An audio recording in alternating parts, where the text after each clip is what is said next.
여러분, 요새 뉴스로 미국의 총살 사건이 나고 흑백의 논란이 일어나고 테러가 온 세계에서 그 테러가 이제 우리나라에도 온다, 이런 얘기들이 뉴스에 나오잖아요. 그러고 그것을 방지하기 위해서 북한이 매번 그 핵무기를 쏘아 대니까 방비를 위해서 사드를 이제 놓겠다, 이제 이런 걸로 요즘 뉴스가 아주 혼란스럽잖아요. 그런데 이렇게 오늘 여러분 에스더 기도회로 모인 데 와서 이렇게 함께 기도하니까 너무너무 마음이 평안하고요. 여러분의 기도로 우리 대한민국이 살아있구나, 그런 생각이 났습니다. 에스더 기도회를 우리 신촌 성결교회에서 갖게 되고, 또 제가 모시는 박노한 목사님께서 여기 또 교회에 담임하시고 언니 교회에 와서 제 말씀을 나누게 돼서 너무너무 감사합니다. 지금 우리 김현자 회장님께서 소개한 대로 저는 1세기를 살아왔습니다. 그런데 그 1세기를 걸어오는 기간이 순탄하지만은 않았습니다. 마치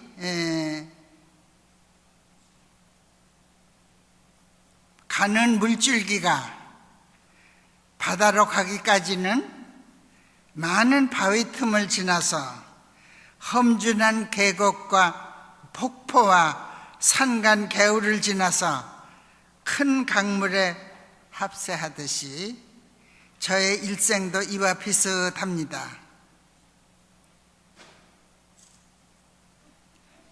제가 강원도 조그만 촌 간성에서 태어났는데 그때가 일제 강점기였었습니다.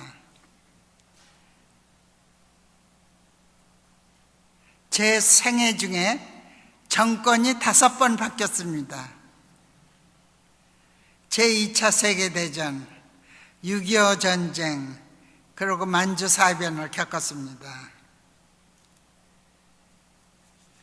저는 오늘 하나님 사랑, 나라 사랑 이라는 제목으로 말씀을 올리려고 하는데, 저의 경험담의 일부를 말씀드리려고 합니다.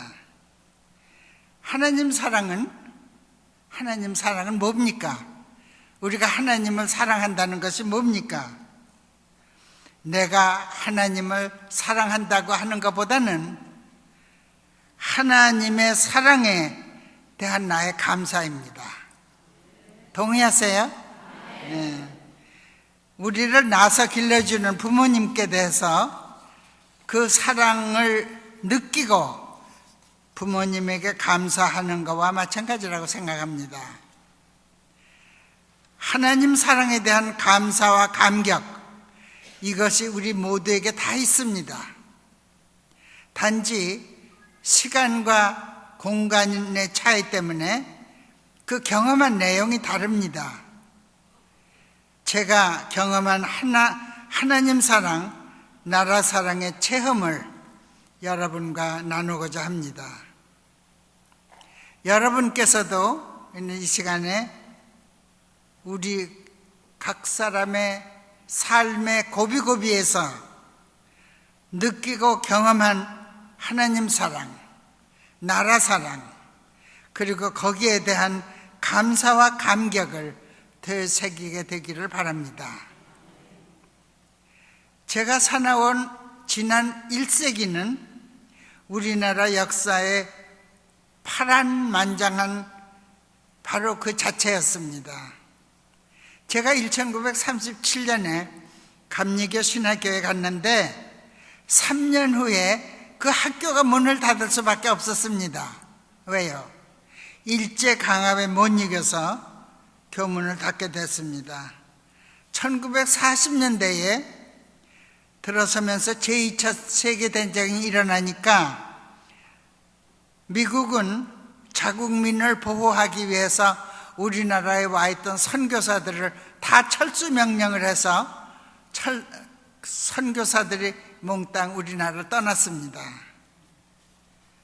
저는 공부를 중단하기가 싫어서 미국에도 가고 싶었지만 그때 미국 가는 길은 없었고 일본으로 유학을 갔습니다. 그때가 세계대전 중입니다. 다행히 저는 교토에 있었는데 거기에는 폭탄이 떨어지질 않았어요. 그래서 학교에서 공부를 하고 있는데 올 것이 왔어요.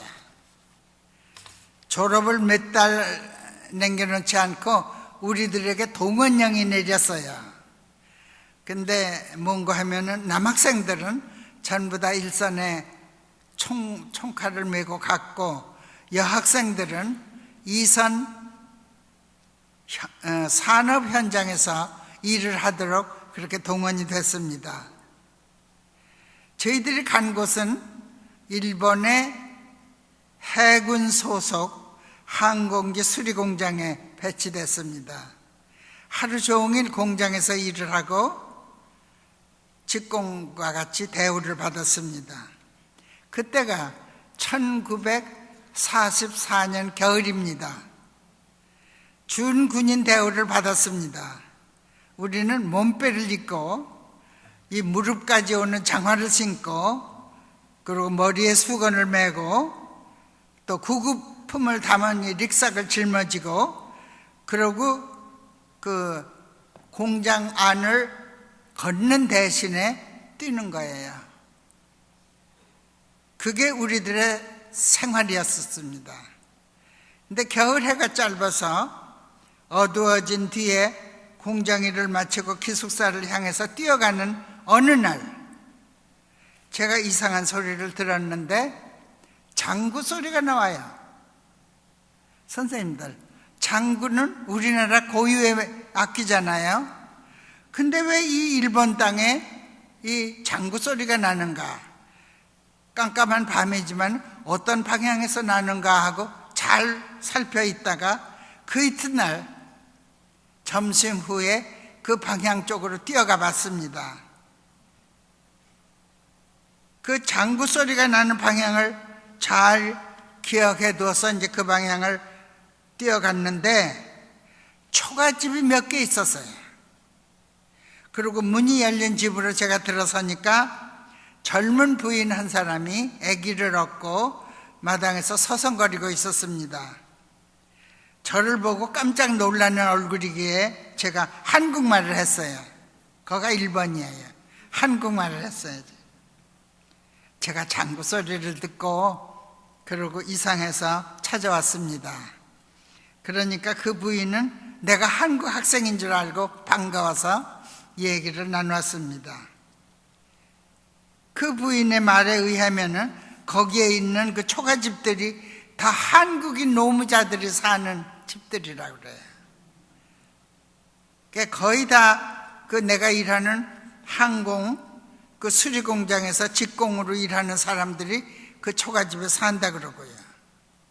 그래서 저는 길게 얘기를 못하죠. 짧은 대화를 마치고는 또 뛰어서 공장으로 왔습니다. 그 후 저는 점심 후에 화장실에 가는 척하고는 몇 번이고 그 초가집 동네를 찾아가서 그 부인하고 한국말 몇 마디 하고 왔어요. 그것으로 저는 행복했습니다. 그리고 몇 달이 지났습니다. 전장은 끝났고 우리 학생들은 학교로 다 복귀하였습니다. 학교에는 교토에 있는데 우리 반 학생들이 학교에 도착하자마자 그 애네들 부모들이 와서 다 데려갔어요. 저는 와서 데려갈 사람이 없어요. 저는 유일한 한국 사람이었었어요. 그래서 저만 기숙사에 혼자 남아 있었습니다. 마침 우리 사감 선생님이 올드미스예요. 그래서 이제 그분이 있고 그 다음에 청소 아줌마가 있고 제가 있고 일본은 이제 전쟁에 패망했으니까 그렇게 하고 히로시마하고 나가사키에 원자탄이 떨어졌고, 그 다음에 전승국인 미국 다른 그 연합군들이 상륙을 하고 뭐 팔깍 뒤집힌 상태였습니다. 저는 어서속히 해방된 우리나라 조국으로 오고 싶은데 길이 꽉 막혔어요. 그때 일본에서 한국으로 오는 길은 관부 연락선밖에 없었죠. 근데 관부 연락선은 끊어졌고, 교토에서 시모노세키 가는 그 백길도, 철도길도 다 막혔고, 그 섬나라잖아요. 미국은 섬나라인데 바다를 건너올 길이 없어요. 그래서 꽉 막혀 있어서 정말 답답했죠. 학교는 안 하고 빈 기숙사에서 이제 그래도 다행히 그 식당에 가면 밥을 주고 잘자리가 있으니까 이제 무효하게 하루하루를 보냈어요. 우리 사감 선생님이 신문을 보더니 한국에는 38선이 생겼다고 그래요. 그게 무슨 소린가 그랬어요. 그러고는 이제 하루하루 지났는데 벌써 바깥에는 나무잎이 뚝뚝 떨어지는 가을이 왔습니다. 2달이나 지난 거예요. 전쟁 끝나고. 교토에 이제 그 마당에 전쟁 중에 방공호를 여러 개 파놓은 게 있거든요. 그러니까 이제 그거 메꾸라고 그래서 나가서 거들기도 하고 그렇게 세월을 보내고 있었는데, 하루는 사감 선생님이 저를 보고 너를 찾는 손님이 있다 그래요. 그래서 이 천상천하에 나를 찾는 사람이 누굴까? 도무지 믿어지지 않는 그런 발걸음으로 이제 현관을 향해서 걸어갔어요. 그랬더니 현관에는 난 모르는 중년 남자가 하나 서 있어요. 내가 머뭇머뭇하니까 그 사람이 내 이름을 부르는 거예요. 더군다나 놀랐죠. 내 이름을 어떻게 알까? 그래서 더욱 이제 그게 놀랐는데, 그 사람하고 몇 마디 얘기를 해보니까 몇 달 전에 그 군다에서 공장에 있을 때 장구 소리를 듣고 찾아간 그 한국인 부인의 남편이더라고요. 그래가지고 그분이 말하기를 이제 그 시모노세키에서 부산으로 가는 배는 없으니까 이쪽 그 일본 그 중쪽에 마이즈루라고 하는 항구가 있잖아요. 그 마이즈루에서 교환선이 부산으로 간다고. 그러는데 자기는 일본에 볼 일이 있어서 못 가고 자기 부인하고 어린애 3살짜리를 데리고 가는데, 그 자기 부인이 배멀미를 너무 하니까 날 보고 같이 배를 타고 가면서 아기를 봐달라고. 베이비시터로 이제 도움을 받았어요. 그러니까 저는 얼마나 기뻐요. 서울에 오는, 한국에 오는 길이 꽉 막혔는데 이렇게 가는 길이 생겼으니까요. 그렇게 하고 이제 너무너무 기뻐서 이제 교토 학교를 떠나서 아무 짐도 가지지 않고 홀몸으로 와서 이제 그 마이즈루에서 부산에 가는 그 배에 올랐어요. 그랬더니 그 애기 엄마는 벌써 멀미가 나서 눈도 못 뜨고 누워 있어요. 하고 갓난 애기가 이제 있는 거예요. 그때 먹을 거라고는 감빵밖에 없어요.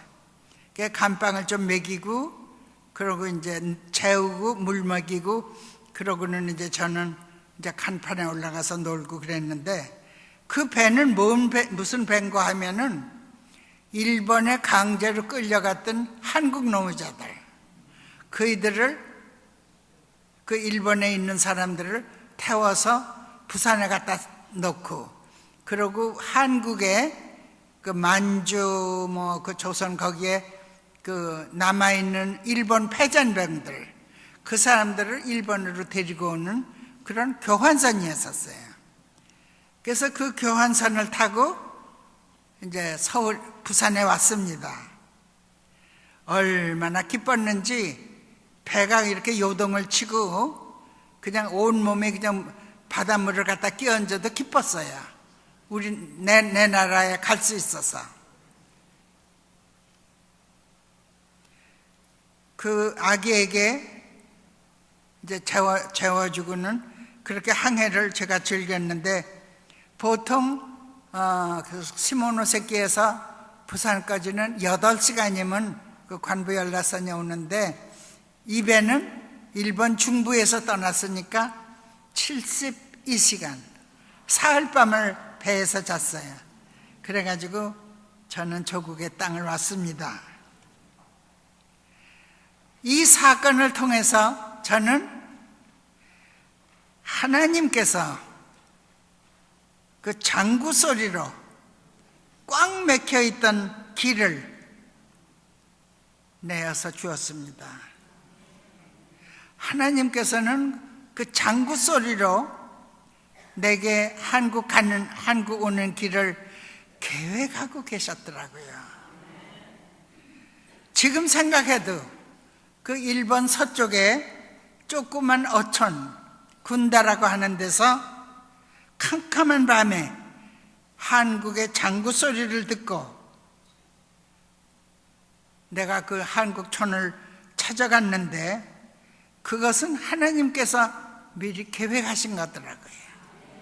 나를 한국으로 데려오시기 위해서 그 캄캄한 밤에 장구 소리를 듣게 하셨고, 거기 가서 한국 사람을 만나게 하셨고, 교환선을 타게 해 주셨어요.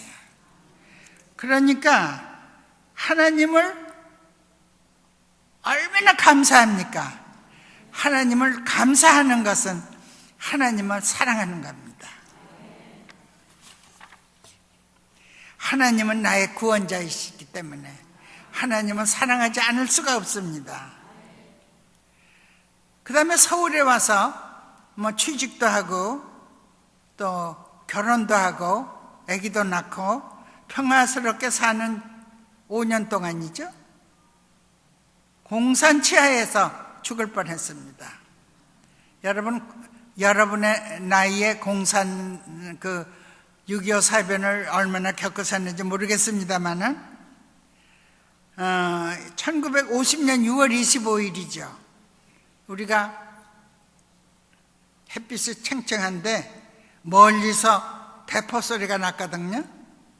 이상하다. 그런데 사흘 지나서 서울이 점령이 됐습니다.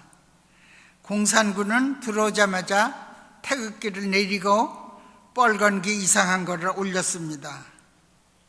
그때 정부 따라서 피난 간 사람도 있었습니다. 그러나 우리 가족은 지옥 같은 3개월을 거기서 살아남았습니다. 그리고 해방이 됐잖아요. 9월 28일 기억하십니까? 9월 28일 기억하시는 분들 손 좀 들어보세요. 아이고, 네, 감사합니다. 저는 이제 그 9월 28일 전에 이제 공산군에게 끌려가서 죽을 뻔 하다가 9월 28일 날 중앙청 그 광장에 해병대에 의해서 태극기가 올라갔기 때문에 참 기뻤습니다. 일본에서 해방된 조국을 찾아올 때처럼 기뻤습니다.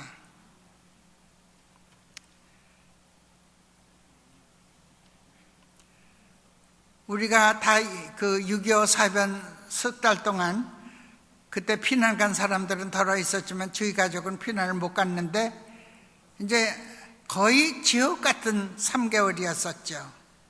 지옥 같은 그 일일이 다 지금 시간 관계로 설명을 못 하지만은 죽을 뻔 했는데, 이제 그 메가더 장군이 인천에서 이제 혀를 찌르고 서울에 향해서 오는 기간이 2주일인데 이쪽에서 서울에서 있는 공산군들이 자꾸 저항을 하니까 이제 그걸 저항을 막으면서 오는데 지금은 1시간이면 오는 인천 서울 기간인데 그때는 2주일이 걸렸어요.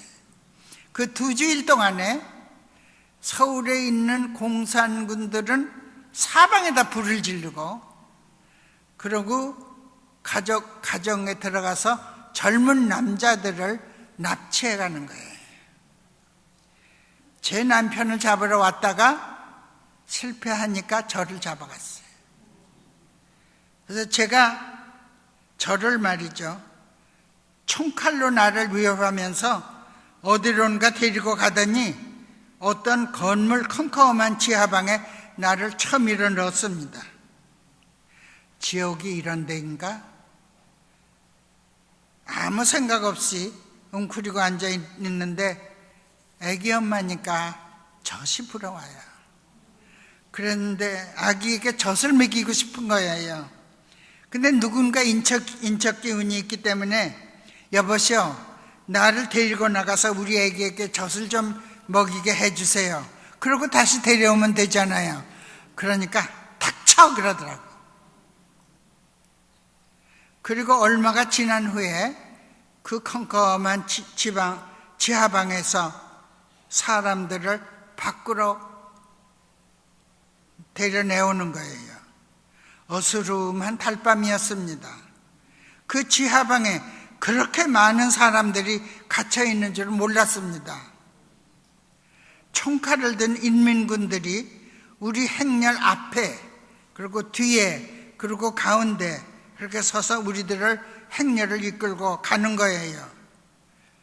뭐 어디로 가는지도 모르고 한참 따라가 보니까 청와대, 그때는 경무대라 그랬죠. 그 앞이에요. 그 오른쪽은 경복궁 담벼락 있잖아요. 그리고 신무문이 있고 거기에 오더니 세워요. 우리를 세우고 그 담벼락 쪽으로 돌아서라고 그래요. 그러니까 저는 직감적으로 그들이 상습적으로 하는 총살인가 보다 그렇게 생각했어요. 그리고 눈을 감고 하나님 아버지, 저 집에 있는 우리 재민이, 재훈이 어린 것들을 키워주세요. 제 영혼을 받아주세요. 그렇게 기도를 했어요. 급하게. 그리고 내가 죽는가 보다 생각을 했는데 아직 죽지 않고 있어요. 이상하다. 그런데 무슨 소리가 들려와요. 소리가 무슨 소리인가 하면은 조국과 민족을 배반하고 도망친 놈들 잡히는 대로 극형이다, 이런 소리가 들려와요. 그 소리가 점점 확실히 들려오는 거예요. 그러고 보니 그 경무대 앞에, 청와대 앞에 시꺼먼 그 군대가 하나 가득 그 언덕을 넘어가는 그 길 앞에 모두 있더라고요. 그날 저녁에 인민군의 탈주병이 생긴 거예요.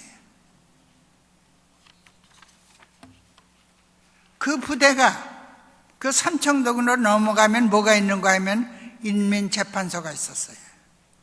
그 인민재판소에 가서 우리들이 이제 그 인민재판소에 이제 넘겨져 가지고 이제 덜어는 사형도 당하고 덜어는 북으로 납치되는 그런 형국이었었어요. 그런데 하나님께서 그날 저녁에 인민군 탈주병으로 인해서 그 길을 막아주신 거예요.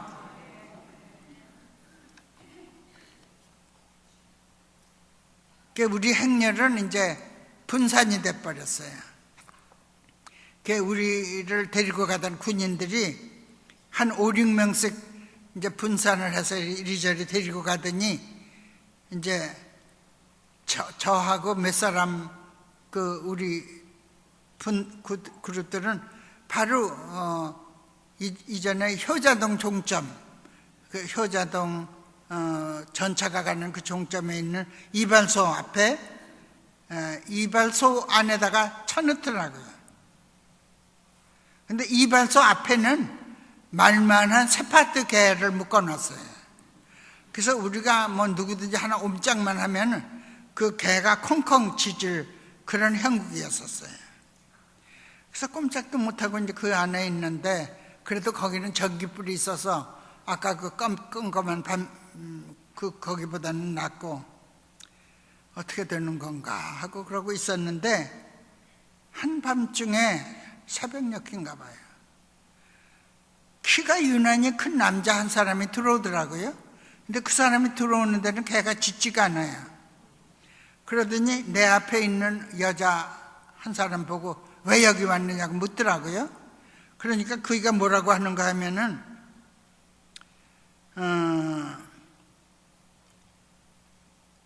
요강 부시러 나왔다 그래요. 지금은 요강이 없지만은 옛날에는 요강을 썼잖아요. 요강 부시러 나왔는데 통행금지 시간에 걸려서 붙잡으려 왔다고 그러더라고요. 그렇게 하고 둘이서 나가더라고요. 그래서 제가 마음속에 그럼 저 사람이 와서 나한테도 물으면은 나도 요강 부시러 나왔다 그래야 되겠다, 그렇게 생각을 했어요. 그리고 마음의 준비를 하고 있었어요. 그런데 그 남자가 오더라고요. 오더니 날 보고 왜 여기 왔느냐 그러더라고요. 그래서 뭐 준비해 있다가 요강 부시러 나왔다가 통행금지에 걸렸다고 그랬죠. 그랬더니 일어나라 그러더니 우리 집이 어디냐 그래요. 그래서 이제 아무데라고 그러니까 집까지 데려다 주더라고요. 그리고 집 앞에 와서 벨을 누르니까 우리 시어머님이 그냥 나오셔서 반갑다고 저를 맞아 하는 걸 보고 그 사람은 사라져 버렸어요. 그래서 저는 분명히 하나님께서 천사를 보내주신 거라고 그렇게 믿고 있어요. 네. 나를 사지에서 구해주신 하나님께 어떻게 감사 안 하고 있겠어요. 하나님 사랑합니다. 하나님 감사합니다. 그러고 우리나라를 일제에서 구해주신 하나님 감사합니다. 공산 치하에서 구해주신 하나님 감사합니다. 하나님 감사합니다. 대한민국 감사합니다. 정말 나라를 빼앗겨 보면 나라가 얼마나 귀한지 알 것입니다. 저는 우리나라를 빼앗고 권리를 빼앗은 소위 일제강점하에 태어났습니다. 나라 없는 백성의 서름을 경험했습니다. 태극기를 빼앗고 일장기에게 절을 하라고 했습니다. 일본 신사에 절을 하지 않는다고 잡아다 공문하고 죽였습니다. 철원 제1감리교회 목사님이, 제가 그때 철원에 있었는데 설교 중에 한국의 정체성을 말했다고 그 사람들이 잡아갔습니다. 얼마 후에 나오셨는데 얼마나 고문을 심하게 굴었는지 거지반 죽게 돼서 내놨습니다. 얼마나 나라 없는 백성의 서름이 심합니까? 그런데 하나님께서 우리를 해방시키셨고 공산치하에서 우리를 구해내셨습니다.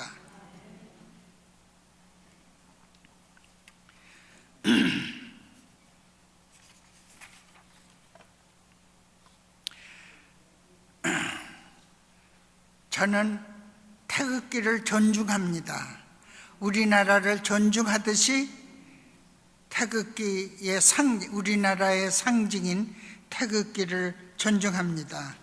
아까도 우리 김현자 선생님하고 제가 손으로 만든 태극기가 지금 걸스카우트 역사관에 보존되어 있습니다.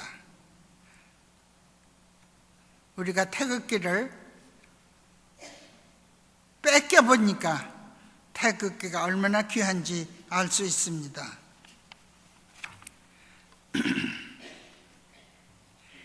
저는 부산에서 없어진 걸스카웃을 재건하고, 그리고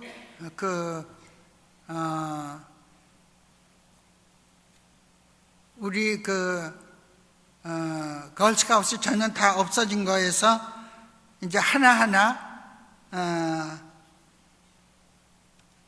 재건을 하는데, 그때 이제 편지를 써서 미국의 걸스카웃 본부하고 영국의 그 걸스카웃 세계 본부에 편지를 냈더니 그분들에게서 격려의 편지가 오고 또 후원금이 오고, 그래서 우리 걸스카웃을 재생했습니다.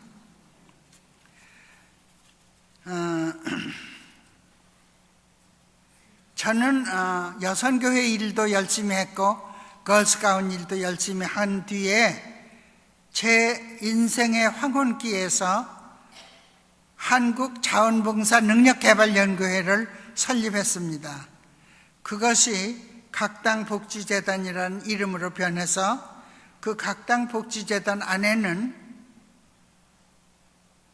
한국자원봉사능력개발연구회, 무지개 호스피스 연구회, 삶과 죽음을 생각하는 회 3개가 있습니다. 하나님의 은혜가 감사해서 소년, 비행 청소년들을 상담하고 있습니다. 하나님의 은혜가 너무 감사해서 말기 환자들을 보살피고 있습니다. 하나님의 은혜가 너무 감사해서 죽음 준비 교육을 하고 있습니다. 우리 그 각당 복지재단에는 제가 30년 전에 쓴 기도문이 있습니다. 우리 걸스카웃에서 하나님과 나라를 위하여 나의 힘을 다하겠습니다. 그거와 마찬가지로 제가 하나님께 기도한 기도문이 있습니다. 그 기도문을 제가 읽음으로 제 말씀을 끝내려고 합니다. 창조주 하나님, 저로 하여금 하나님을 사랑하게 하시고 제 이웃 사람들을 제 몸같이 사랑하게 하옵소서. 오늘의 자원봉사를 통하여 하나님의 사랑을 배우게 하시고 저의 속사람이 푸른 나무같이 계속 자라게 하옵소서. 저희 모두의 사랑의 의지가 사랑의 공동체를 이루게 하시고 7색의 무지개가 한 빛이 되듯이 다양한 인간들이 사랑 안에 하나 되게 하옵소서. 서로 섬김으로 사회 계층 간의 격차를 줄여가는 일에, 균형 있는 사회 복지를 이루가는 일에, 화해와 사랑의 사회 공동체를 건설하는 일에 저희 모두의 작은 힘을 바칠 수 있도록 도와주시옵소서. 우리 각당 복지재단에서는 전문 자원봉사자를 양성하고 항상 하나님 사랑, 나라 사랑을 위해서 노력을 하고 있습니다. 하나님 사랑에 우리가 날마다 공기를 마시고 감사하는 것처럼 감사하고 감격하고 있습니다. 병든 자라야 의사가 필요하다고 했습니다. 우리나라를 죽을 질병에서 다시 살아나게 하신 하나님, 사랑이 너무 커서 우리는 하나님을 사랑합니다. 하나님 감사합니다. 하나님 사랑, 나라 사랑은 하나님께 감사하고 나라에 감사하는 것입니다. 우리 모두 하나님 사랑하고 나라를 사랑하는 사람들이 되기를 기도합니다. 하나님 은혜 감사합니다. 저희들 모두에게 하나님 사랑, 하나님께 감사하는 마음 주시옵소서. 저희 모두에게 나라 사랑, 나라를 위해 감사하고 나라 위해 일하는 저희들 되게 하여 주시옵소서. 에스더 기도회를 하나님께서 축복하여 주시고 저희 기도를 들어주시옵소서. 예수님의 이름으로 기도합니다.